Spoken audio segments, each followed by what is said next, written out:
Olá, como você está? O Identidade está no ar e assim como no programa de terça-feira, hoje vamos continuar a comemoração dos 80 anos do Ministério A Voz da Profecia. Tudo começou no dia 23 de setembro de 1943 e foi transmitido em 17 emissoras de rádio do Brasil. Roberto Rabelo foi o primeiro orador e as músicas eram interpretadas pelo Quarteto Arautos do Rei. Já na televisão, o programa foi transmitido em 1983 e já são muitos anos falando sobre a mensagem de fé e esperança e a promessa de que Jesus vai muito em breve voltar. No programa de hoje, vamos conversar com o maestro e compositor Jader Santos, que começou sua história no Quarteto Arautos do Rei no ano de 83. Fez algumas pausas ali como pianista do quarteto, mas desde 2017 até agora ainda é o pianista, viu? Vai ser uma conversa cheia de recordações e boas lembranças. E como ainda estamos no início do programa, aproveita esse momento para já compartilhar o link do programa de hoje com quem você quiser, para que mais e mais pessoas possam acompanhar junto com você. É bem facinho, é só ir lá no youtube.com/Novo Tempo. Toda a nossa programação é transmitida ao vivo, simultaneamente por lá. Então já clica e compartilha para os seus amigos, tá bom? E nosso programa também fica todo armazenado no ntplay.com/identidade, que é a nossa plataforma de streaming. Não deixe de acompanhar também todos os outros episódios do Identidade por lá, combinado? Eu vou para um rápido intervalo, mas são só 30 segundos e na volta vamos saber mais sobre a Voz da Profecia. Eu volto já.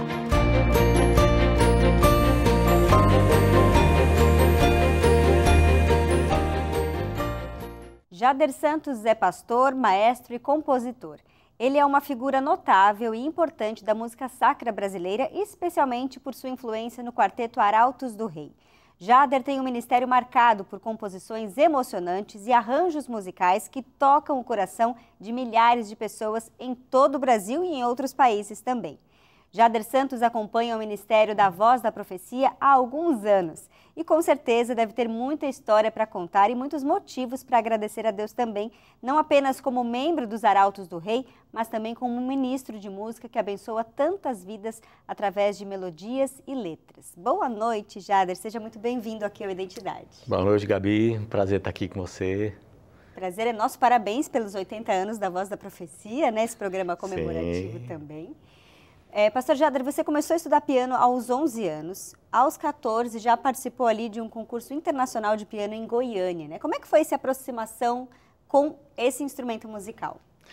Então, eu sempre gostei muito de música, mas eu sempre fui apaixonado por piano. Eu lembro que quando eu ia para a igreja, né, família pastoral, né, meu pai pastor, a gente estava sempre na igreja.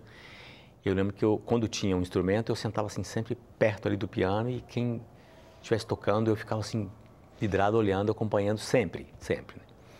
Meu pai percebendo essa minha curiosidade, né, e eu já cantava também, né, já inventava uma segunda voz. Meu pai falou assim, não, esse menino é musical. Aí eu queria começar a aprender a tocar piano, né? Só que as dificuldades eram grandes, porque meu pai era pastor no interior do Rio Grande do Sul. Então aí aos 11 anos, aí meu pai era pastor em Goiânia, uma cidade já grande na época, né, uma cidade um pouco bem mais estabelecida. E aí lá a gente conseguiu uma professora que eu pudesse começar a estudar piano. Então eu comecei. Só que como eu tinha realmente muita vontade, eu comecei e eu progredi muito rápido. Tanto é que aí, depois de uns 2 anos, né, lá dos 13 para os 14, inventaram essa história de, tem um concurso internacional aqui, muito conhecido, que era da Escola Federal, inclusive da Universidade Federal de Goiás, né? Ah, sim. Era um concurso muito famoso. E eles, claro, que tinham interesse de que alguns participantes do Brasil fizessem parte e de Goiânia muito mais, né? Então, quando falaram assim, não, você tem condições, aí eu falei assim, não, eu não tenho condição com tão pouco estudo assim. Bom, resumindo, a minha professora de piano me passou para uma outra, mais especial e tudo, e falou, esse menino aqui é um talento, tudo, e para você preparar ele para o concurso. Eu sabia que era um desafio enorme, quase que impossível, né? Mas assim, estar lá participando já era uma grande conquista, né? Aí eu fui. Então eu estava naquela faixa, assim, mas era quase que desumano mesmo competir naquela coisa. Mas eu cresci muito naquela época, esse que é o mais importante. Sim. Não ganhei nenhum prêmio naquele momento, mas eu cresci porque eu estudei feito um maluco. Eu estudava na época 7 horas por dia. Por dia, né? Ou seja, era o dia todo estudando, O dia né? todo. Eu saía da escola, eu voltava da escola, sentava no piano. Então, é claro até anoitecer. Aí eu realmente cresci demais nesses 6 meses que eu fiquei me preparando para esse concurso, eu cresci demais. O Quarteto Arautos do Rei começou efetivamente em 1962, mas antes tinha aquela versão americana, King's Herald. Como é que foi para você receber o convite para fazer parte desse quarteto brasileiro? Então, quando aconteceu, eu vou ser bem sincero, eu fiquei assim, mas é comigo mesmo? Surpreso. Tem certeza? Porque eu era um menino novo, né? Eu tinha 21 anos, tinha acabado minha faculdade de teologia. E eu, sinceramente, eu tinha muita vontade de fazer parte desse ministério, mas eu achei que ia acontecer assim. Depois de 10 anos de experiência musical, né? Mas quando chegou o convite realmente ali, logo no início, eu falei assim, gente, eu não estou preparado. Foi uma surpresa incrível mesmo. E com o tempo você foi vendo que precisava de um estilo musical diferenciado, até para o quarteto se aproximar um pouco mais do público, né? Como é que foi essa questão de mudar um pouco o estilo do americano para o brasileiro, até para poder ser mais parecido com o que o nosso público brasileiro estava acostumado? Então, algumas coisas tiveram influência aí, né? Por exemplo, eu já acompanhava os Arautos do Rei na época, quando eu cheguei, né? E acompanhava também que o que se fazia era, na realidade, uma herança, uma cópia praticamente, né? Do quarteto americano. Porque o programa da Voz da Profecia também ele era uma cópia do programa americano, né? Uhum. Começou assim. Só que o que aconteceu?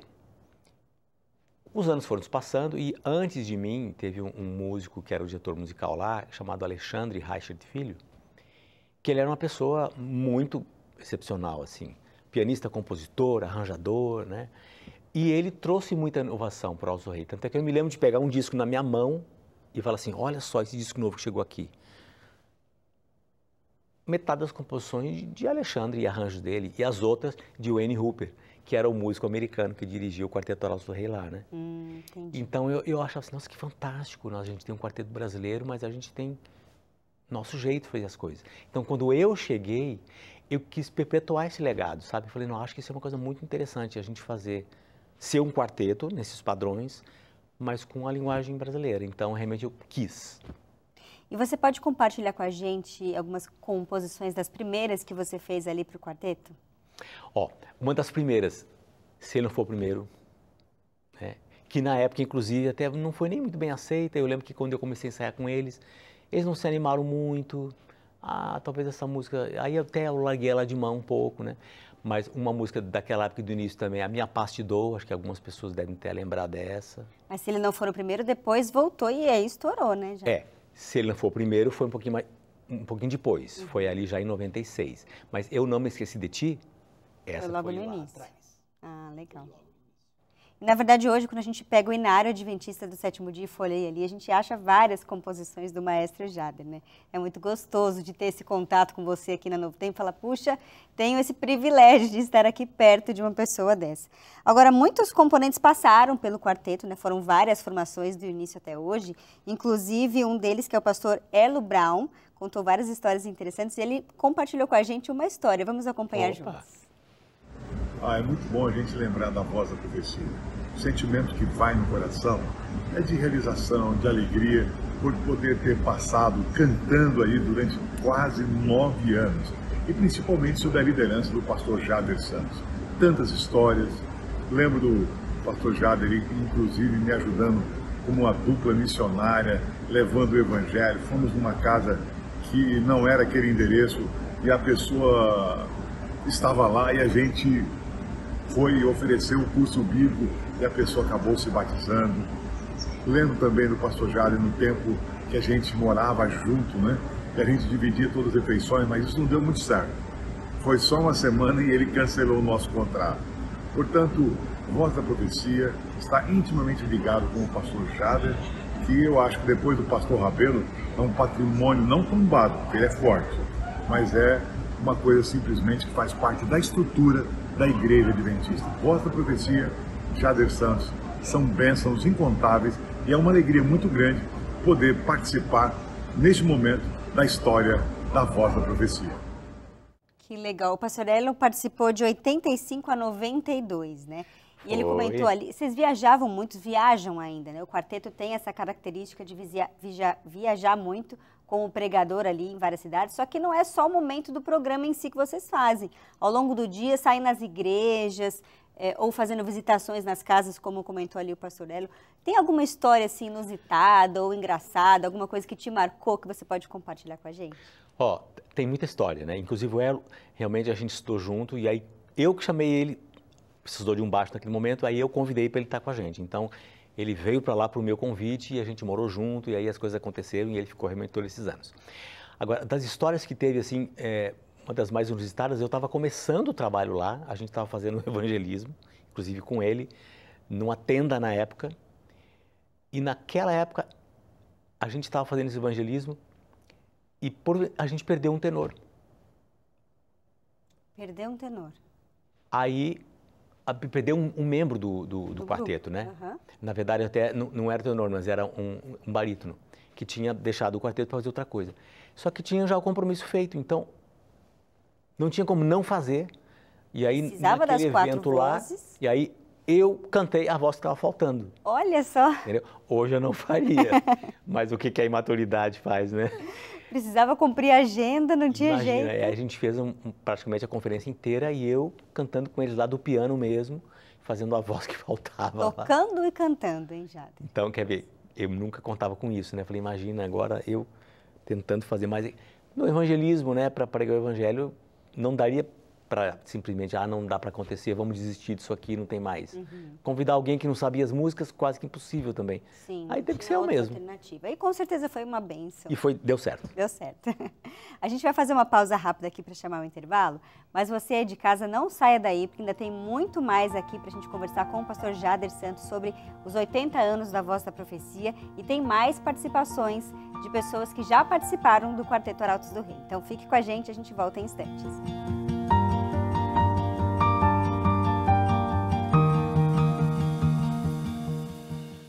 Já estamos de volta com Identidade, hoje conhecido um pouco mais sobre o ministério do maestro e compositor Jader Santos. Ele que é pianista do Quarteto Arautos do Rei, esse grupo tão conhecido por levar a mensagem da volta de Jesus e que acompanha o Ministério da Voz da Profecia, que fala sobre essa mensagem de fé e esperança. No bloco anterior, o Jader falou um pouco sobre o convite ali para integrar ao quarteto, histórias marcantes, e agora eu já queria começar perguntando sobre os desafios, né? Quais são os maiores desafios que você tem enfrentado, Jader, ao longo desses anos todos junto desse ministério? Para lhe falar bem a verdade, eu acho que o maior desafio é o da relevância. Porque o dia que não se tornar mais relevante, acaba. Né? E o ministério que já durou 60 anos, então música é algo muito dinâmico, né?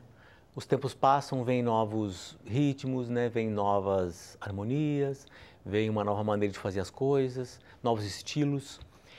E embora o Quarteto Arautos do Rei seja sempre o Quarteto Arautos do Rei, acho que é isso que nos mantém vivos.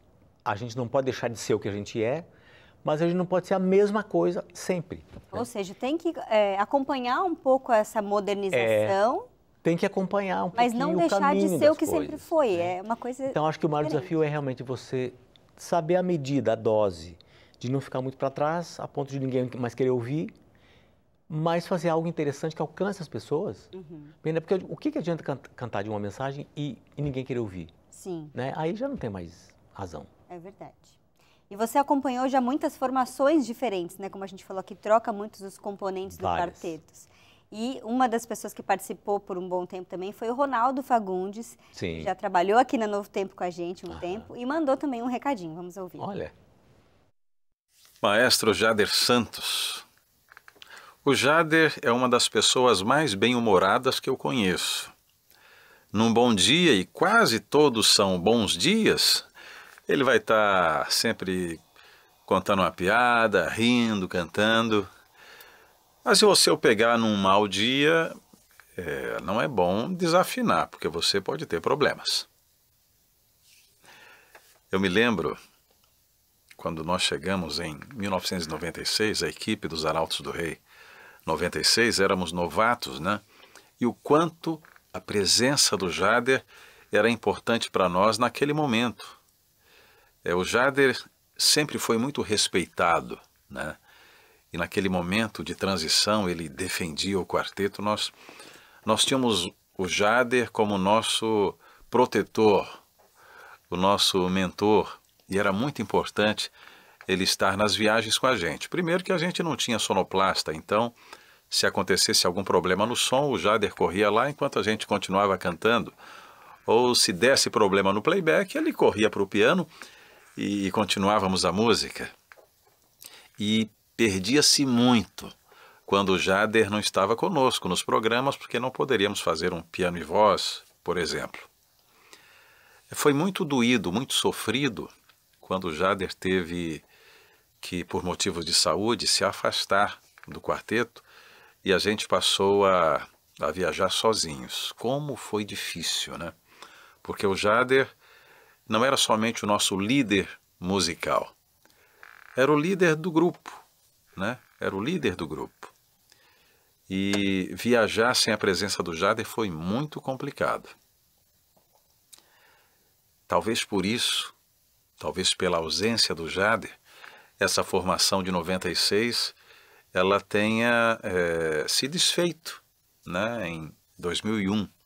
Creio que se o Jader tivesse continuado conosco, essa formação perduraria por mais tempo.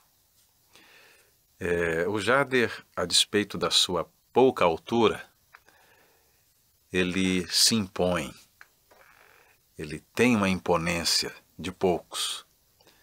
E isso diz respeito à sua autoridade, né? A sua autoridade. Ele é um gigante. A despeito da sua pouca altura, o Jader Santos é um gigante. Maestro, abraço. Ah, que gostoso aí receber um recado desse, né, Jader? Nossa. O Ronaldo foi meu chefe quando eu cheguei aqui no Novo Tempo, já não Sim. fazia mais parte do quarteto em 2008, quando eu cheguei, mas foi uma pessoa que me ensinou muito também. E o que ele falou mexeu comigo, porque assim, como é importante a gente ver que vocês são, na verdade, uma família, né? Vocês passam muito tempo juntos, não só ensaiando aqui na Novo Tempo, mas ao longo de tantas viagens que vocês fazem aí pelo Brasil e pelo mundo. Ou seja, vocês têm um carinho muito grande um pelo outro e eles sentiram muito a sua falta quando você precisou se ausentar por motivo de saúde. É isso mesmo, assim? É uma família que vocês se sentem? É muito porque realmente a gente convive há muito tempo junto, né? Antigamente as viagens eram mais longas, mas hoje, embora sejam viagens curtas, mas elas são constantes, né? Então a gente passa muito tempo junto. E até vou lhe dizer, quando as pessoas me perguntam, mas quem você chama para o grupo, assim, deve ser vozes especiais, maravilhosas, né? Você sabe que hoje, se eu tivesse que escolher entre uma voz excepcional e uma voz mais mediana, mas uma pessoa agradável, né? Uma pessoa boa de convivência, eu escolheria essa segunda, porque é muito importante a convivência. Quando o Ronaldo chegou, na verdade, aquilo que ele falou, eles eram bastante jovens, eu também, mas eles mais jovens ainda, né? A gente se deu muito bem, né? Eu, graças a Deus, nunca tive problema com nenhum dos meus cantores. Mas existem pessoas que a gente tem mais proximidade, né? A gente tem mais, sei lá, é mais igual. E eu lembro que com eles a gente se divertiu muito. Eu lembro até uma vez que a gente fez uma viagem do Rio de Janeiro para São Paulo para comprar um uniforme, por exemplo. Eu lembro que a gente se divertiu tanto naquela viagem, né? Uma viagem assim, comum. Vai daqui ali, a gente entrou numa Paraty, eu lembro, na época era o carro que a gente tinha. Fomos em São Paulo, compramos um tempo e voltamos, um bate e volta. Mas eu lembro que a gente riu muito, a gente contou muita história, Então, porque é difícil você suportar, assim, essas viagens se você não tiver um bom clima, né? É verdade. Então, agradeço muito pelos meus colegas, né, pelos amigos, meus irmãos. A gente realmente é uma família, não tem como dizer de outra maneira. É verdade. Agora, de uns tempos para cá, as formações ficaram um pouco mais contemporâneas, um pouco mais modernas, digamos assim. Inclusive, foram até as roupas mexidas um pouco mais atualizada, um pouco mais moderna. Precisou fazer esse reajuste aí para acompanhar a modernidade, né, Jader? Sabe, o mundo mudou tanto, e ele tem mudado, né? E a gente sabe que as transformações são cada vez mais rápidas. Sim. Né? Então, não dá para usar assim, o mesmo uniforme que a gente usava, né, para sempre, que você já fica um ser esquisito, né? Então, as nossas mudanças não é que a gente quer ser diferente, né? Que a gente quer chamar atenção, realmente não é. Mas eu acho que a gente quer ser bem visto quando olham para a gente, sabe? Porque não é só o que a gente canta, é como a gente atende as pessoas, né? É como a gente se veste, a nossa postura, né? Hoje em dia, por exemplo, o quarteto está bem mais comunicativo que no passado, eu acho. Sim, e até com as redes sociais que a gente tem hoje que não tinha antes, né? Porque o mundo ficou mais informal, né? Então, eu acho que tudo isso conta. É então, as nossas escolhas, hoje em dia, inclusive até de uniforme, é porque a gente chegue mais fácil, assim, para as pessoas, né? Porque as pessoas não se sentem distantes de nós, muito pelo contrário. A gente quer ser próximo. Como é que é para você fazer parte dele durante tanto tempo? A Voz da Profecia, ela tem uma relevância muito grande em levar a palavra falada e cantada, né? Tanto é que a Voz da Profecia esse ano comemora 80 anos e o Arautos do Rei, 60. ano passado 60, esse ano já 61. É quase um milagre, né? É quase um milagre. Quando a gente sai por aí cantando, como que as pessoas vêm, né? Você fala assim, a Voz da Profecia vai estar aí, as pessoas vêm assistir. O Quarteto Arautos do Rei vai cantar, as pessoas vêm assistir. Então, é uma bênção, sabe? É uma graça, uma coisa imerecida, realmente, a gente ter pessoas que gostam do nosso ministério e o alcance que isso tem na TV e no rádio, né? E o que eu ia comentar é que as pessoas vão, não só as pessoas que são da Igreja Adventista, que é a qual a Voz da Profecia pertence, mas muitas pessoas de outras denominações cristãs que gostam. Com certeza. Né? E aí vai espalhando a mensagem e vai alcançando cada vez mais corações. Ou seja, aquece aquele coração já convertido, que precisa muitas vezes fortalecer a fé, mas também busca novas pessoas, novos corações. E sabe uma coisa interessante? Alguns evangélicos, né, presbiterianos, batistas, da Assembleia, várias pessoas, eles ficam assim, por que vocês não estão nos nossos eventos mais, né? Porque eles gostariam de ter a gente lá. Porque muitos deles sabem nossas músicas, cantam nas suas igrejas. Sim. E quando a gente pode, a gente está junto, mas não é tão fácil assim, né? A agenda é meio apertada. A agenda não dá para atender tudo, infelizmente. É verdade. Agora, eu tenho certeza que mais e mais pessoas ali serão transformadas com a mensagem do orador da Voz da Profecia e das músicas do Quarteto Arautos do Rei. Inclusive, o Fernando Santos, mais conhecido por nós aqui como Fernandinho, também enviou um vídeo pra gente. Vamos ver. Participar desse ministério do Quarteto Arautos do Rei é um privilégio. Realmente, nós não tem como mensurar o quão bom, o quão maravilhoso é. Isso porque a gente vivencia conversões imediatas. Agora imagine só esses dois ministérios se fundindo, Arautos do Rei e Voz da Profecia. Não tem como nem explicar. Realmente é uma ideia divina e que hoje nós participamos com um orgulho santo no coração de presenciar muitas pessoas se entregando a Cristo através da junção desses dois ministérios. E que permaneçamos louvando ao Senhor, pregando o Evangelho até que Ele volte. Amém. E outro que mandou recado pra gente foi o mais novo integrante ali, o pastor Éder. Vamos acompanhar também. Esse, para mim, é o ponto alto nas nossas apresentações, quando a gente vê, de fato, o efeito, tanto da pregação quanto da música, para alcançar os corações das pessoas. E eu sempre me emociono ao ver que, naquele momento, as pessoas estão enfrentando uma luta espiritual entre aceitar a Jesus ou não aceitar, em deixarem de lado uma vida de pecado e saírem dali transformadas. E fazer parte desse momento, para mim, é algo precioso e valioso que Deus nos dá, esse presente de poder participar da vida dessas pessoas nesse momento tão importante. É verdade. Pastor Jader, nosso tempo já acabou, Já infelizmente. acabou. Muito rápido. Foi pouco. Foi pouco. Mas muito obrigada pela participação, por ter arrumado um jeitinho na agenda, um espacinho na agenda para poder estar aqui com a gente nesse programa comemorativo dos 80 anos da Voz da Profecia. Que Deus continue te abençoando, te usando para esse lindo ministério que é a VP, como a gente costuma chamar aqui. Muito obrigado, fiquei muito feliz de ter estado aqui com vocês. Obrigada, pastor. E o Identidade de hoje fica por aqui, gente, mas antes eu quero fazer um convite para você aí de casa, viu? Você sabe que Deus é um pai amoroso, que deseja ter um relacionamento pessoal com você, com a gente, e você também quer ficar ainda mais próximo dele? Pensando nisso, a Igreja Adventista preparou uma programação especial nessa semana, que vai ser presencial, e você está convidado, viu? A Esperança, a nossa instrutora bíblica virtual, vai te ajudar a encontrar uma igreja adventista mais perto de você. Para isso, é só mandar uma mensagem para ela no WhatsApp, que o número é 12982000063, ou se você preferir, 62, perdão. Ou se você preferir, pode apontar a câmera do seu celular para ler o QR Code que aparece aqui na tela. E a Esperança vai conversar com você, vai te ajudar a encontrar uma igreja adventista mais próxima. Então, não perca tempo, viu, gente? Entre em contato agora mesmo com a Esperança e participe dessa programação especial. Eu tenho certeza que vai ser uma bênção. Uma ótima noite e até o nosso próximo encontro. Tchau, tchau.